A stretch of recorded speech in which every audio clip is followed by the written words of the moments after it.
Today I'm going to talk about forward propagation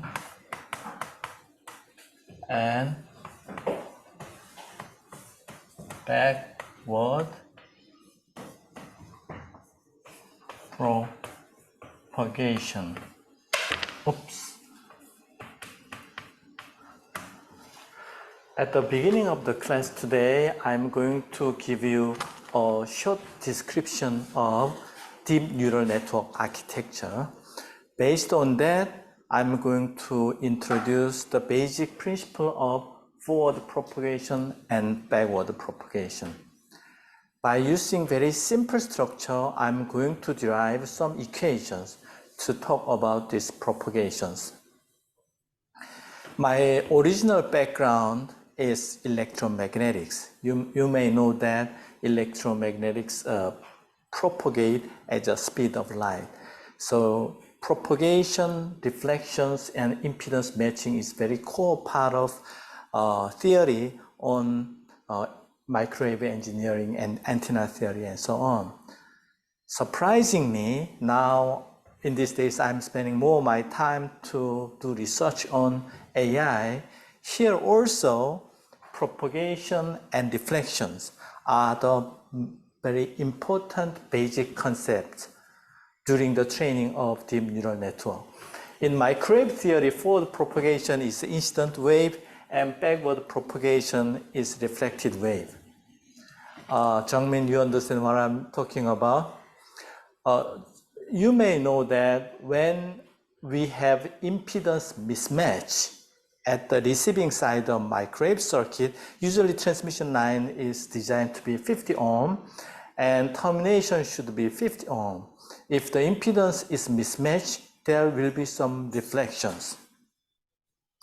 Surprisingly, there are similarities between electromagnetics and DNN training, saying that we define cost function at the end of deep neural network if there is some mismatch between real number and output of the deep neural network, we have some cost that is represented by mean square error cost function or entropy function, then it will generate the back propagation, deflected wave. That is exactly this one. It is surprising that microwave theory is originated from Maxwell equations, and this deep neural network and forward and back propagation theories, I think mostly from information theory. Professors from electromagnetics and professors from information theory, usually they are not friendly each other. They are not talking each other. They are completely using different languages and different cultures. Now I found the similarities between them.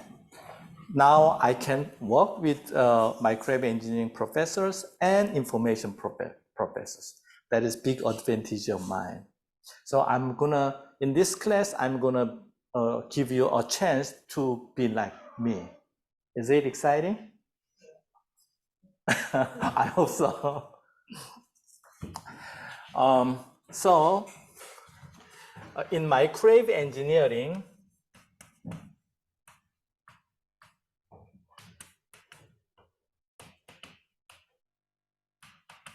we have source and transmission line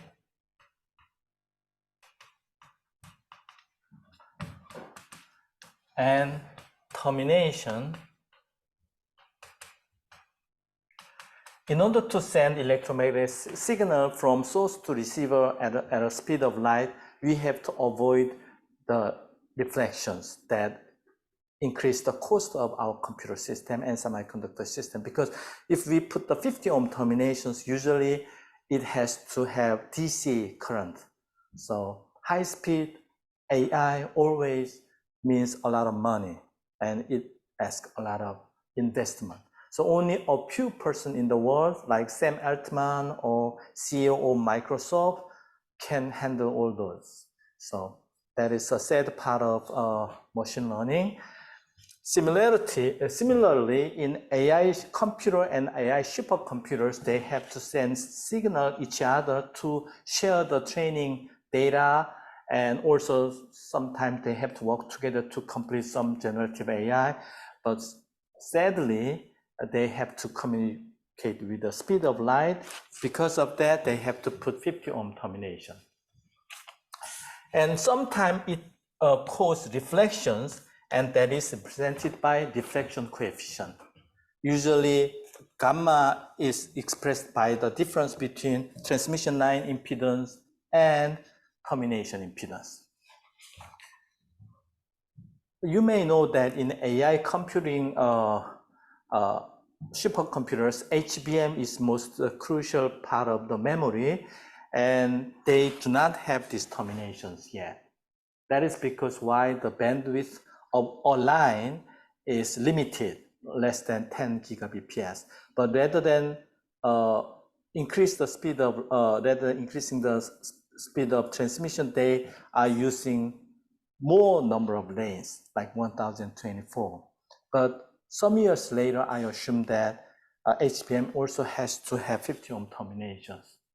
And then each HBM and GPU module may consume more than 1 kilowatt or 10 kilowatt with the size of this palm.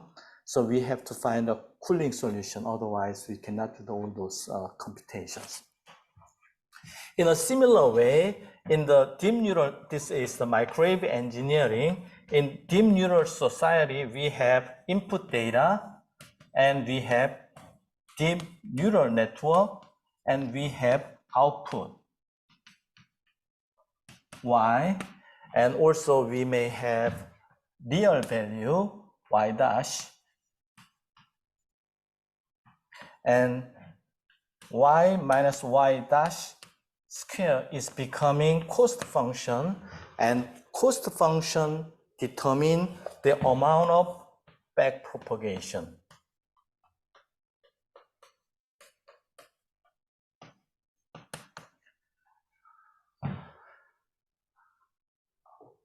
This is the overall view of our class today. I'm going to introduce the basic structure of deep neural network, and I'm going to draw very simple structures, and I will be able to derive this cost function, and then I will derive some equations to determine the back propagation. I'm sure that this part will be covered today and next Monday, and that will be the most crucial part. Even though generative AI and ChatGPT model is becoming larger and more complicated, but this back propagation theory does not change. The most crucial part of the theory of deep neural network is how to determine cost function and how to derive the back propagation functions. And there are many different types of cost function, as I told you, mean square error and entropy. Probably next Monday or a week after that, we're gonna spend a lot of time to discuss about this cost function. Depending on cost functions, we may have fast training, or sometimes we may have slow training. And depending on applications, we may have different cost functions. So even though I'm not a professor of information theory, I will talk a lot about the information theory. Now, let's start with deep neural network. Deep neural network.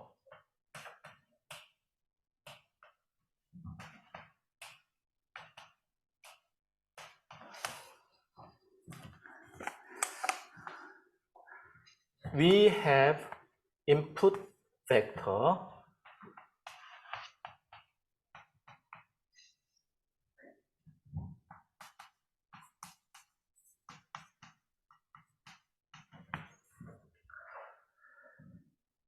we may have an input vector x.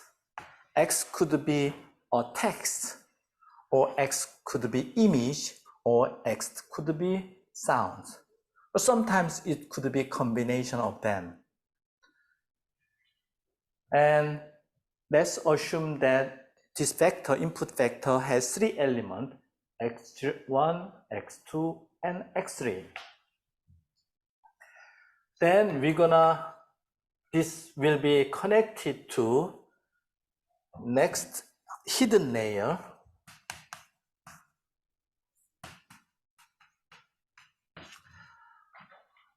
In the last class, I was briefly talking about the perceptron. I think this simplicity, to say simply, this circle may represent a perceptron. Perceptron has a capability of summation of input multiplied with weight, and this input has to go through sigmoid function. You remember that sigmoid function is the kind of exponential function, and output will be between 0 to 1. So the input of this vector will be connected to hidden layer.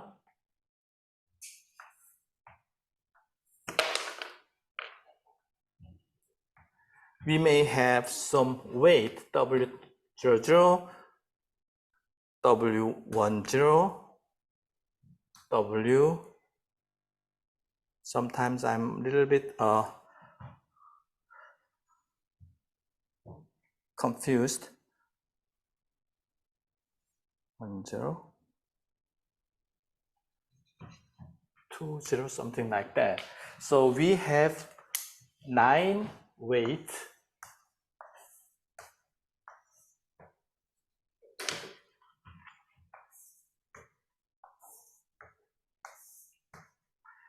So we have weight matrix.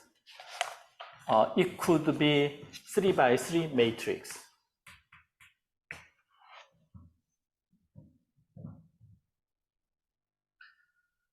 This is very simple 3-layer deep neural network architecture. Then at the 3rd layer, we have output. Output vector has 2 elements, y dot and y1. Or in a similar way, output of this perceptron in the hidden layer will be connected to final output layer.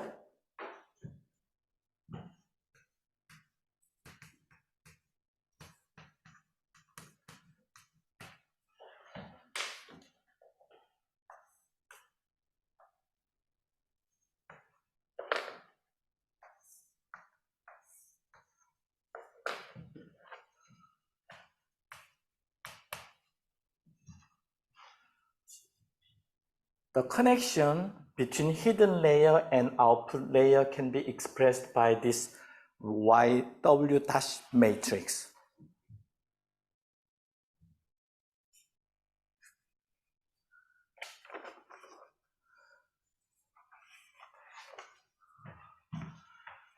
The relationship between input vector and hidden layer output, I would say this is H dot H1, H2.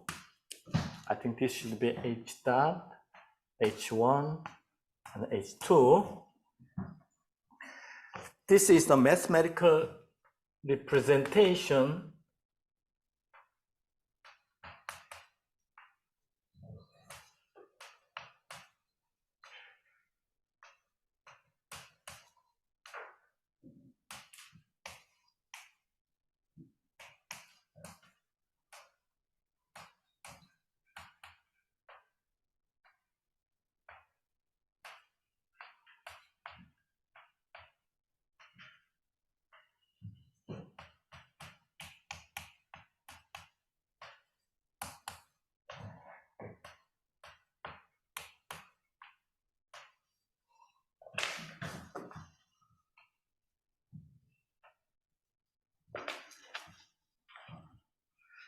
Now I am deriving some equations to explain this forward propagation. Forward propagation means that if we have input vector that will go through this deep neural network And finally, this deep neural network will give you the probability distribution. If this input vector is a picture, output will give you probability whether this is a lion or this is a cat.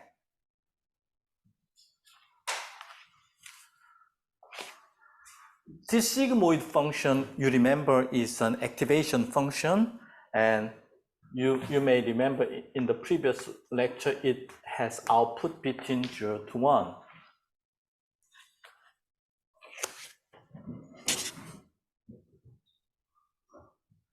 For example,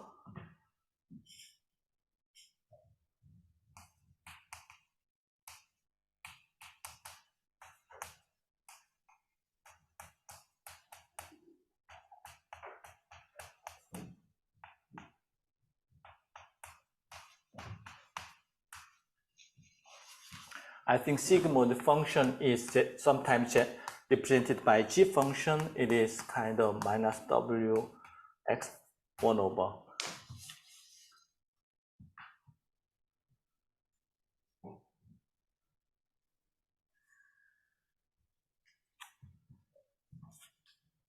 Shortly speaking, during the forward propagation, there are a lot of mathematical calculations.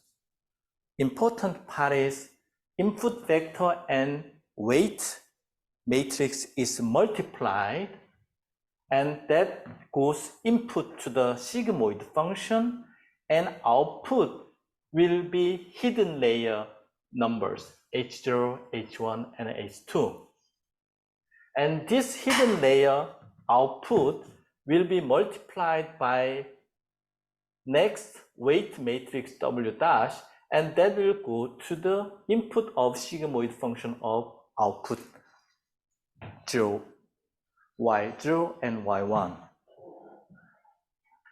In real world, in ChatGPT, the number of elements in input vector could be million or billion size vector. Billion multiplied by billion, big size matrix.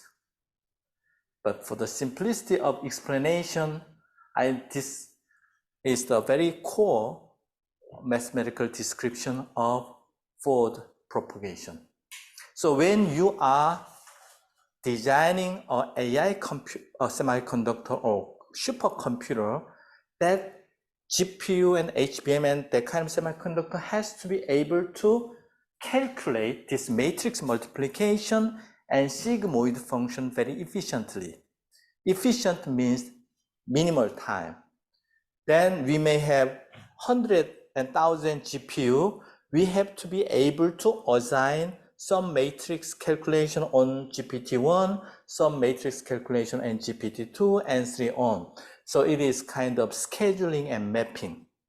That is very important part of GPU design. In NVIDIA, that software is called CUDA. And also, this is the mathematical description, but our digital semiconductor never understand this mathematics.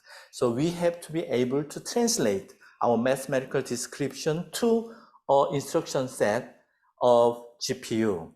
That function is called compiler. But anyway, we have to design software and hardware to be able to do this forward propagation very efficiently, very fastly. Let's assume that in the future, millions of people are using generative AI simultaneously. Then we have to share workload using a single GPU or single supercomputers. How to respond each person effectively, that is also very important. So GPU and computer architecture should be able to conduct that task effectively. And at this moment, NVIDIA seems to be #1. And for a while, they will be #1. And the stock price of NVIDIA at this moment is $470, but don't be surprised that the stock price is becoming double the next year, depending on your budget and your risk. I told you this story so many years, but usually people doesn't listen to me. That is their love.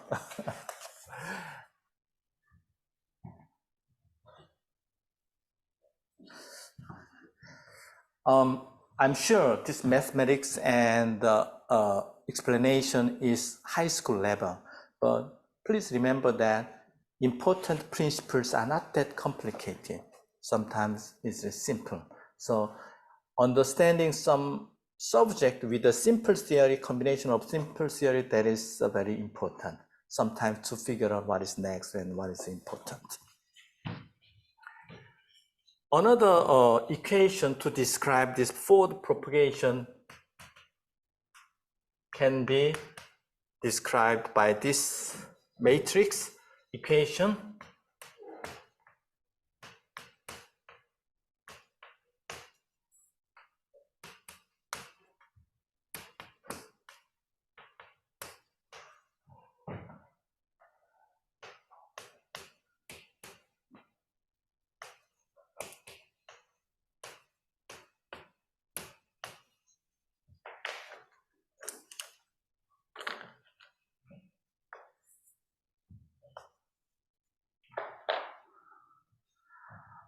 I was surprisingly, believe it or not, I was a sophomore college student in 1981, long time ago.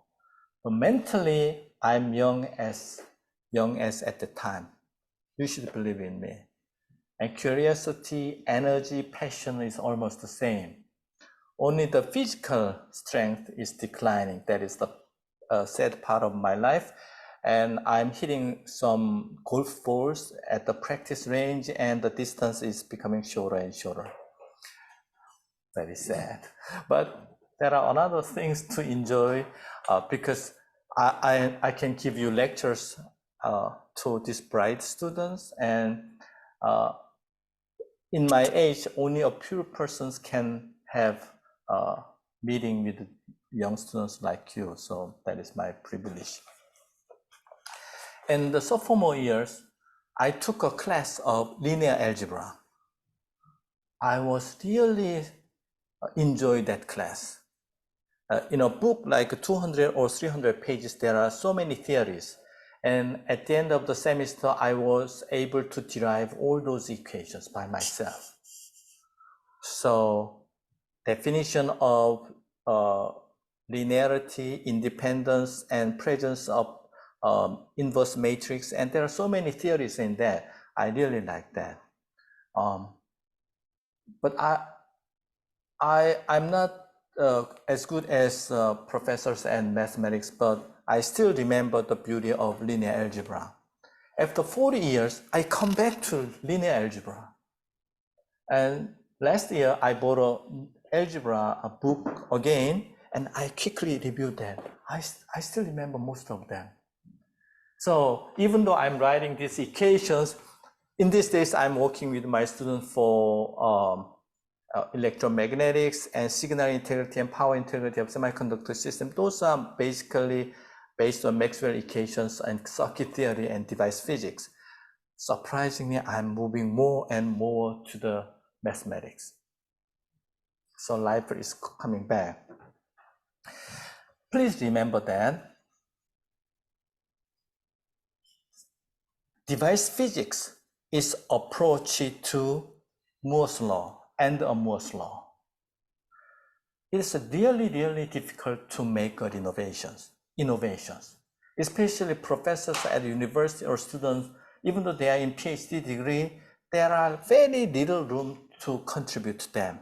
So usually professors and students pursue a PhD degree thesis that is irrelevant to the industry, because they cannot compete with the industry, because to overcome Moore's law, we have to put a lot of resources, human and budget.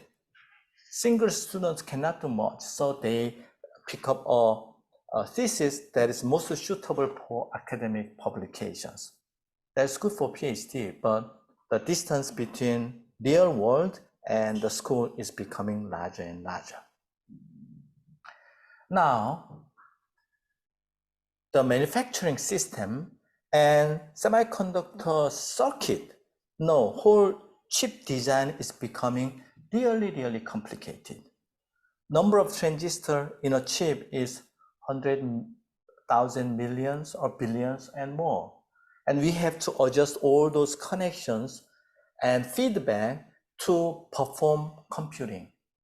And in the design phase, there are software level, digital logic level, transistor level, and circuit level and transistor level.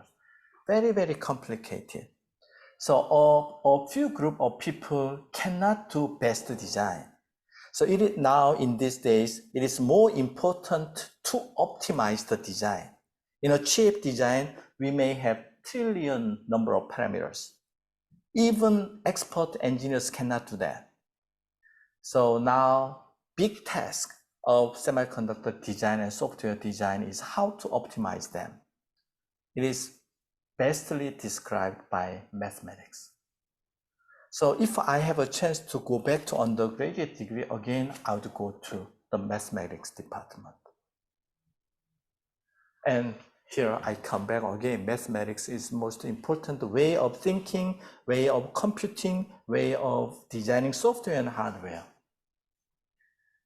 In a university, when students are designing a chip, usually in some case, an analog circuit has number of transistors of 10 or 100. In real world, there are so many ideal assumptions when they are designing the chip and circuit. In real world, those assumptions are mostly invalid because textbook theory is mostly designed to give you the principle. So they are dealing with very simplified case and using the beautiful equations. During that process, we have a lot of assumptions. If you forget about those assumptions, your chip doesn't work properly. One of the assumptions is the power supply voltage is the same, but in the real world it's not.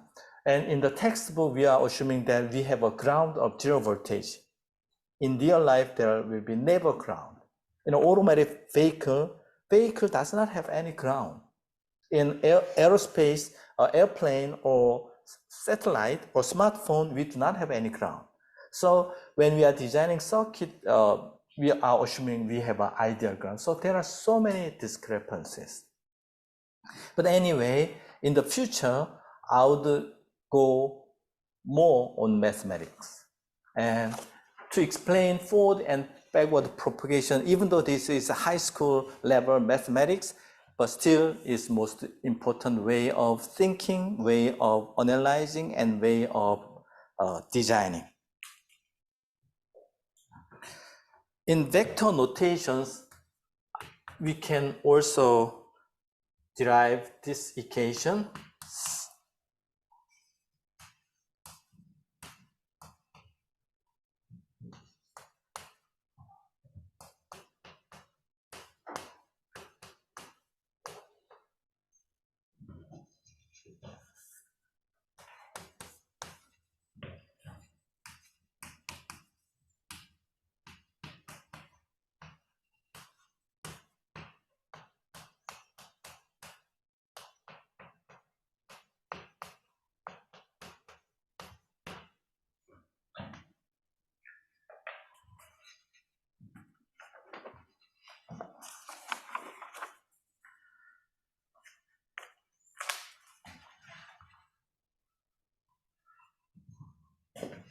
As I said before, there are many different types of activation function. At this moment, I'm going to assume most popular choice of activation function is sigmoid function.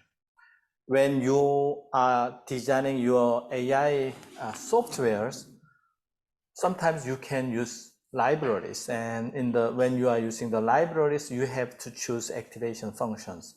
And one of the most popular activation function is sigmoid function.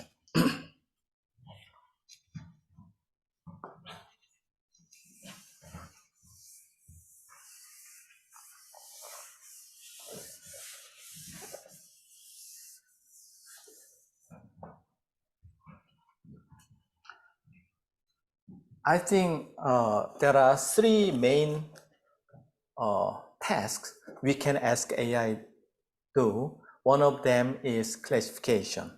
Classification means if we give data, of a person, the AI can determine he is good person or bad person. It's a kind of classification. Second task we can ask them is prediction. I would say estimation. You can give a certain engineering data and they can estimate eye diagram opening. We may have certain voltage opening and timing opening. So estimation is one of the capability. Third one is generation. We can ask AI to design circuit or layout or transistor or software. They can generate a new intellectual property that is generative AI. Last important task we can ask them is optimization. In deep neural network, one of the new method of optimization is being called as reinforcement learning. So I encourage you in the future to be able to combine reinforcement learning or conventional optimization method together. You should be, one of the conventional optimization method is Bayesian optimization and genetic algorithm and so on, or random searcher. So you should be able to combine them. And when you are doing the optimizations, you have to able to have some certain estimation function. And estimation function can be obtained from CNN type of deep neural network. So by combining generative model or classification model and reinforcement learning, you will be able to do some tasks such as software and hardware optimizations. In the future, I believe then 5 or 10 years later, if you are able to do that as like a tool, I know that some of your expert is semiconductor design and package design and software designs, but all those areas, if you are able to use this AI as a tool to efficiently conduct your task, your stock price, no, your salary, your income will be doubled. Like, let's assume that your current income is, let's assume you are a semiconductor circuit expert. If you find a job after PhD degree in Korea, you may have 10,000 US dollar per year, something like that. But if you are able to do this AI algorithm to conduct your task, it will be easily doubled or tripled, believe it or not. If you have that kind of chance, please give me a copy at just 0.001% of your income. Do you agree? Hyuna agreed. 태수 and the 해석 doesn't agree.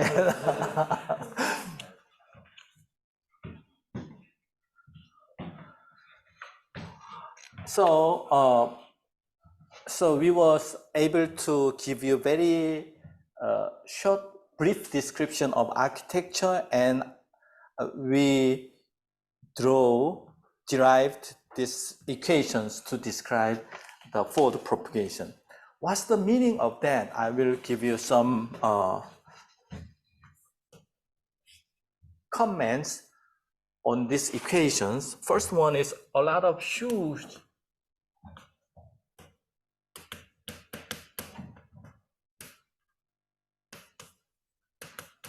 meaning of this equation is that when you are asking ChatGPT to certain task, internally in the computer, there will be a lot of matrix calculations. Because X and W, Y is large, multiplied by number of requests.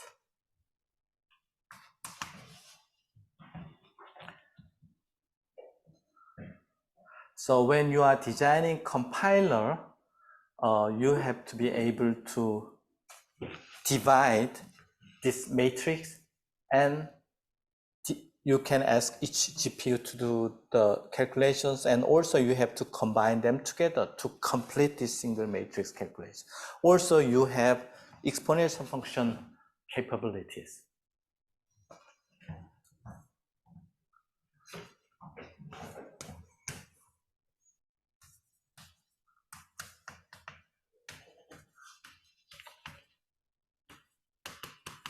Also, you remember that there is a nonlinear function. How to implement nonlinear function is an interesting subject as well. Some people are trying to use analog circuit to implement this nonlinear function. And you remember that transistor and diode has kind of nonlinear function, exponential function. So that kind of nonlinearity can be used as an activation function. But problem of that approach, analog circuit, is that those nonlinear circuit is very slow. And assuming that million by million the vector size, you have to have that kind of analog circuit element. Another way to do that is you have to find a digital algorithm to conduct this nonlinear function effectively. This sigmoid function is a little bit difficult to implement in digital software. Sometimes they are just using this type of function. This is called, I remember, ReLU function. That's just straight line and straight line. Sometimes they are using this kind of activation function.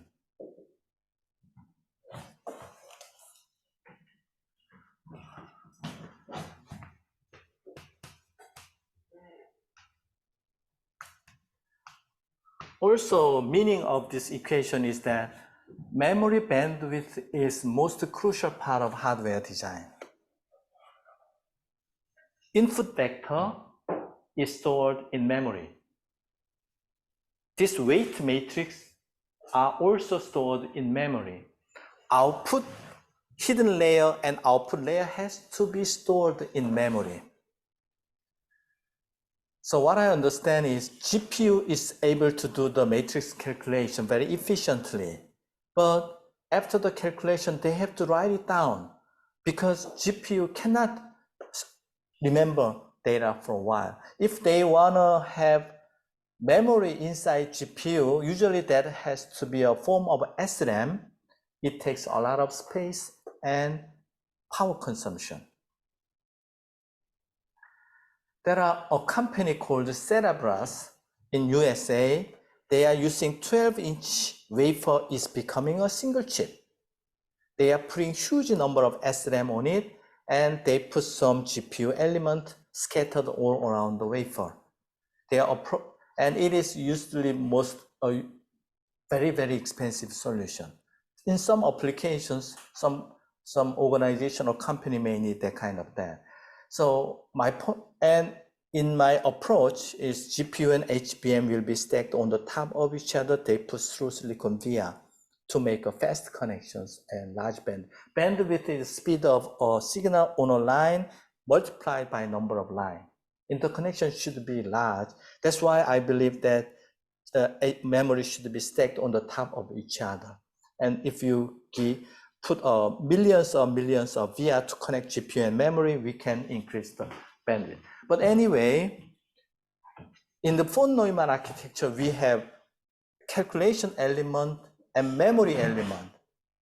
So rather, the most of power consumption and the time delay is consumed while this weight and X and H are stored to the memory. So memory bandwidth is the most crucial part. For a long while, when we are thinking about memory capacity, how much data we can store, or what is the price, that is the important criteria or performance criteria of memory. In mobile communication era, like LPDDR, is mostly most important design target is to make a low power consumption. But now in this for the propagation era, memory bandwidth is most important. When you are designing a new memory chip, you have to design an architecture so that you can maximize the bandwidth between GPU and memory. And it will determine AI chip and computer architecture.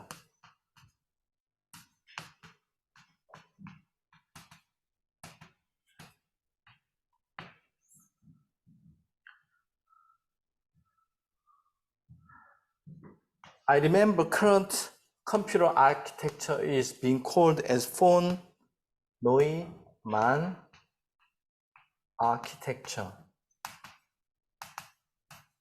meaning that processing device and memory are separated. They are processed by different companies and different histories and different structures, because requirement of memory, circuit and device, and the GPU device and circuits are quite different. So they have two different paths. Now they should be able to communicate very well. So anyway, if you are designing a new semiconductor or AI architecture, that has to be able to this mathematical process easily and with low cost and low power consumption and with minimal latency.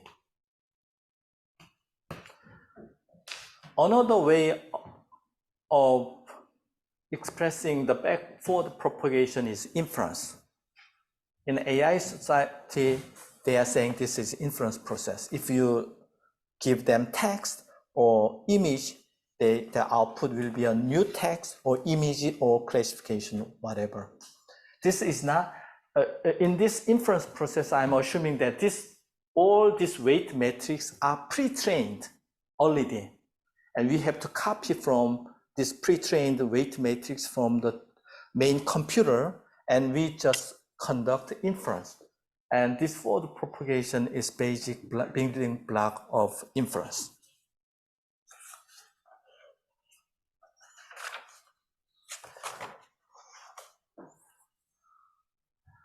Now, I would like to move a little bit to the backward propagation.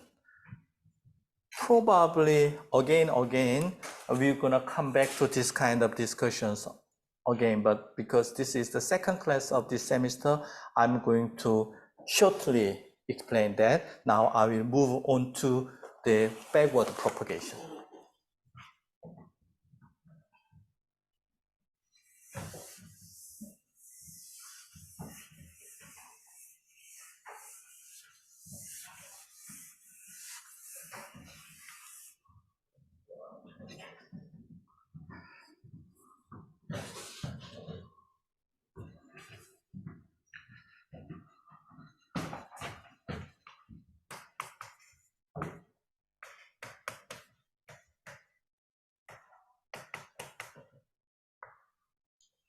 Let's spend some time of the class to understand some properties of a sigmoid function. You remember that in the previous class, if we have a cost function, so the purpose of backpropagation is to update W. Training of deep neural network means to determine, to optimize weight matrices. The architecture, number of hidden layers and number of perceptrons and activation function, that is the hyperparameters, and that should be designed at the initial stage of deep neural network design. But during the actual training process, the meaning of training means inference means we give input vector and we just observe output. But training means determining or optimizing this weight matrix W and W dash. In order to achieve that task, we have to design a cost function that is a function of W. So we have to find W optimal point. So in order to that, we give them input and we observe output. We observe cost function. If there are some errors, we have to go back to update W. And finally, if W is reaching a point of W optimal, then this training process is completed. And then after the training is done, this deep neural network will do the most of inference works. But initially, let's assume that your initial design is here. Then you have to go to the minimal point. In mathematics, derivative of this cost function with respect to W, if that derivative is becoming 0, you reach an optimal point. If the derivative that is actually slope is positive, you have to decrease this W one step by one step. In this drawing, I'm showing a case of 4 steps, but this step is a kind of 1,000 million steps or something like that. In this simple figure, I'm saying only single weight, but we have billions of billions weight. So it is also back propagation is much 1,000 times more complicated mathematical procedures, probably billions.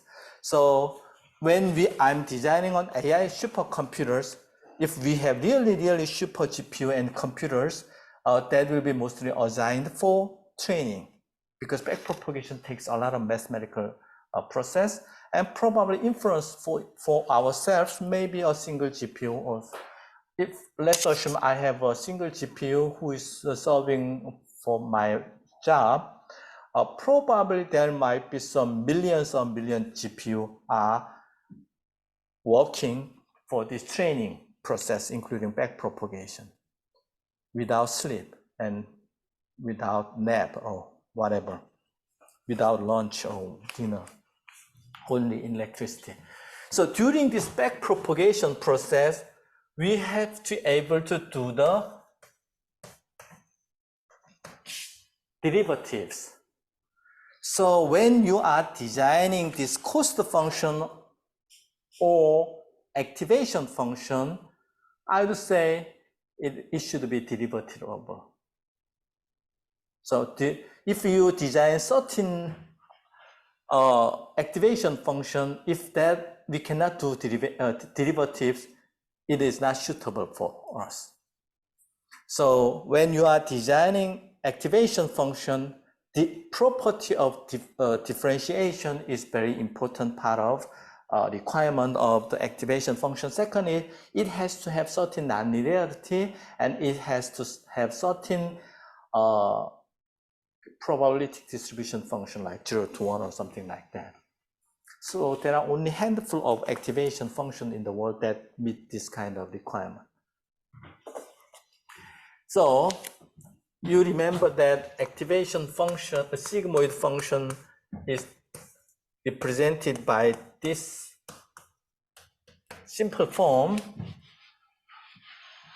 1 divided 1 plus exponential minus Wx. X is input and W is weight. In the hidden layer, X could be replaced by hidden layer output, and W could be W dash.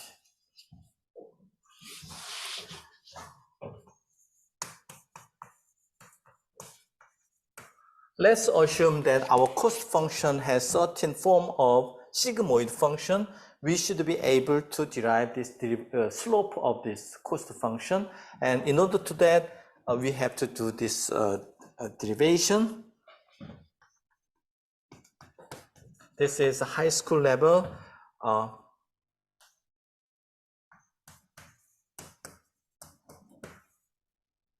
Hannah, was you able to do this kind of derivatives in high school? Oh, you are genius, a genius. You are ready to do the AI work?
this derivation is simple, so please write it down.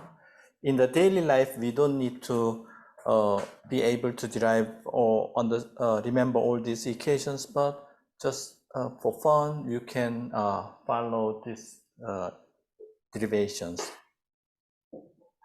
In a minute, I'm going to discuss the meaning of this equation.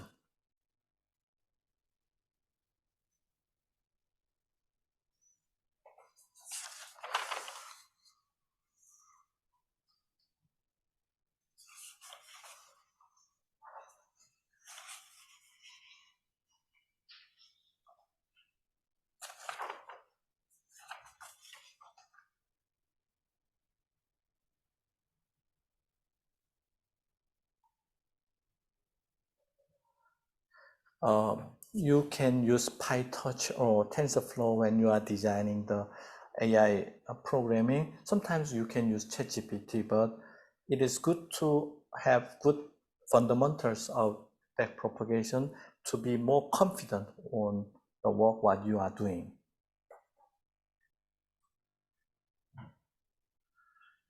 As I told you,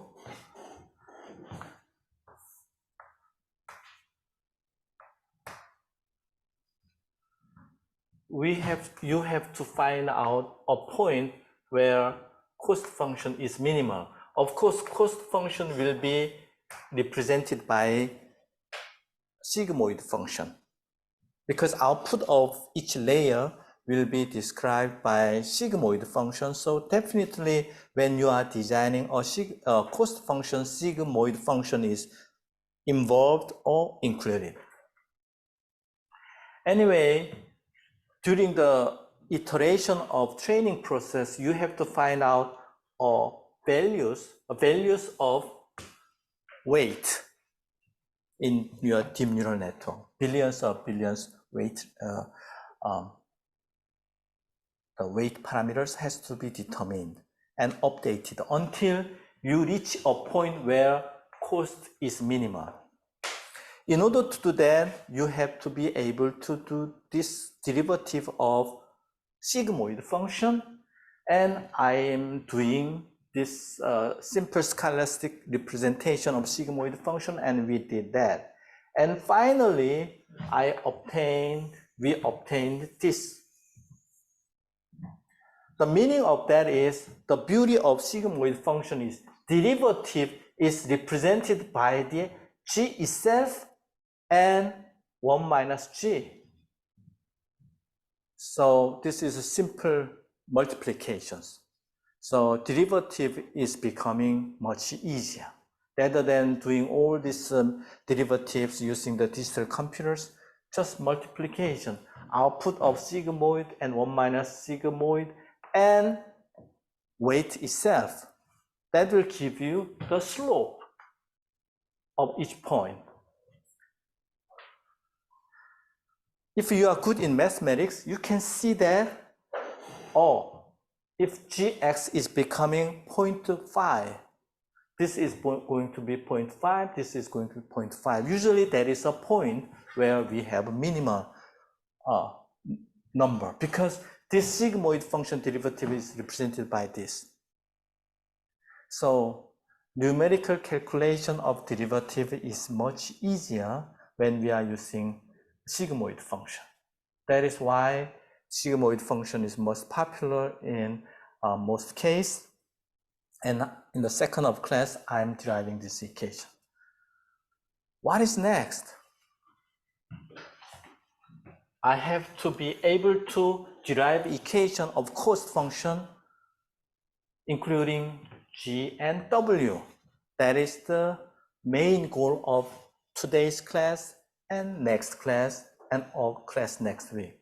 So because we basically understand here, so next step is how to define cost function, including the sigmoid function, and how we should be able to derive these equations and do some derivatives. That is the main part of the class today and next class. Let's move on.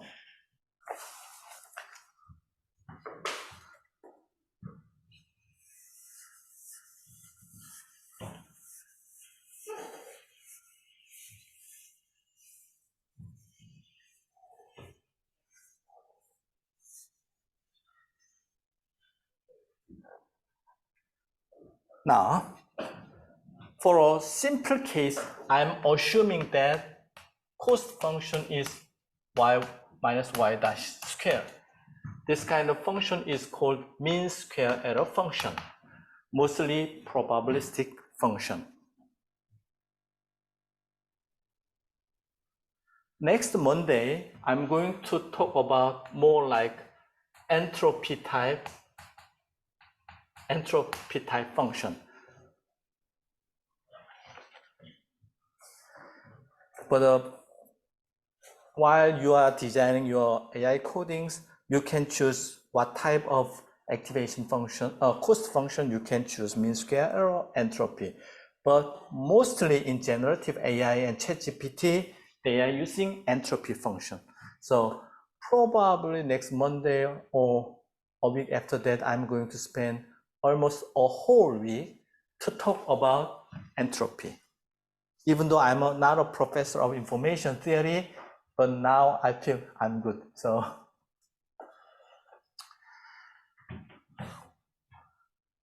in our case, for simplicity of expression, we have input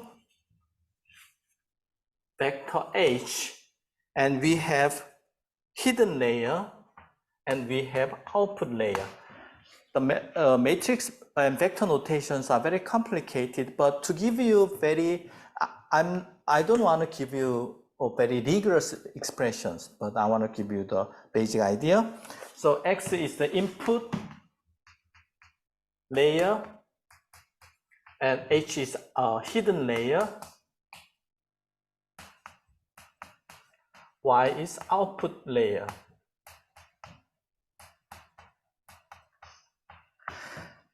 The parameters that is connecting between input layer and hidden layer is W1, and the parameters that is connecting hidden layer to output layer is W2.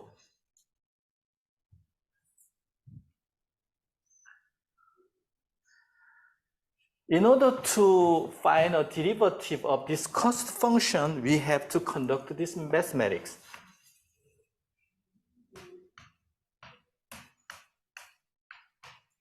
Now we will determine this W2 first. Because this is back propagation, at W2 and W1 has to be updated, and then we're gonna have new vectors, and we're gonna have new output, and we will define new cost value, and then with the given cost value, we're gonna update W and W2. So this process is saying forward propagation, and this update process is called backward propagation.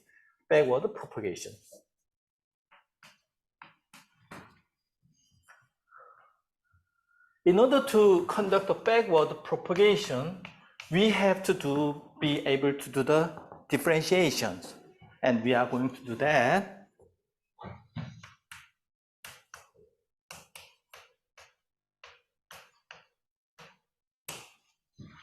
Because this is mean square, derivative of the square function is going to be changed.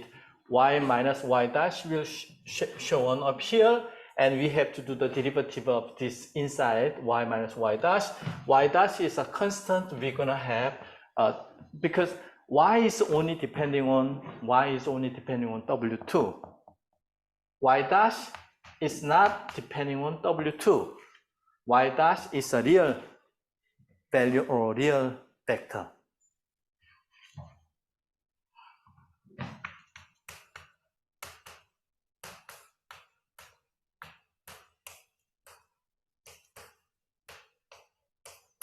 You remember that this y function is a sigmoid function, so we have to change this differentiation to differentiation of sigmoid function, and you remember that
I'm going to explain this for a couple of minutes and conclude my class today. And we're going to continue this lecture next Monday. So please pay attention. After do all these derivatives, what we found is that slope of this cost function with respect to W2 is represented by y minus y dash, the difference between output and real number, and output 1 minus output and h, hidden layer value. That is the beauty of sigmoid function. So with given this slope, let's assume we are here, we have to move a little bit to backward to reach a minimal point. That's why we have a minus sign here. Let's assume that we start from this point and we want to go to optimal point by 1,000 steps, step by step. Alpha is gonna be 0.001. Alpha is being said learning rate. When you are designing AI coding using the library, you have to choose the learning rate, step by step. So that means you have to at least do the 1,000 steps of forward propagation and backward propagation to complete the training process.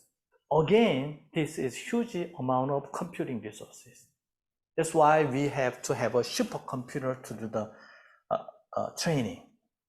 Number of parameters is huge, and we have to have a huge number of steps of forward propagation and backward propagation to reach to a minimal point.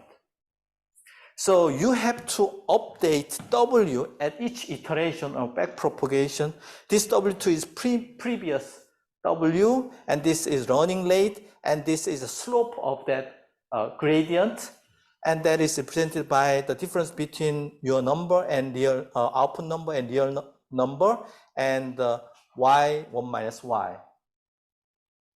This is the basic principle of backward propagation and training. Now,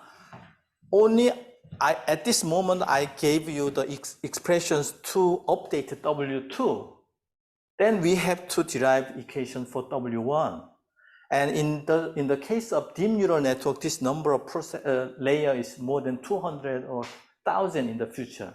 So you have to be able to derive all these equations to reach up to 1,000 W steps. So that is a lot of mathematics. And next Monday, I'm going to spend some time to derive the updated equation of W1, and I will derive some chain equations to predict what is the updated equation of previous weight and so on. And we will also talk about property of these equations. This is the end of my class today. Thank you for your attention. I'm not good English. I really feel sorry about that, but the contents of this lecture is really the essential part of deep neural network and generative AI. I'm sure you may not be working on AI expert, but you may have certain expert areas, but at the same time, you should be able to use the AI for your engineering work. In order to do that, you have to have some understanding of basics. That is good requirement of good engineers. Thank you.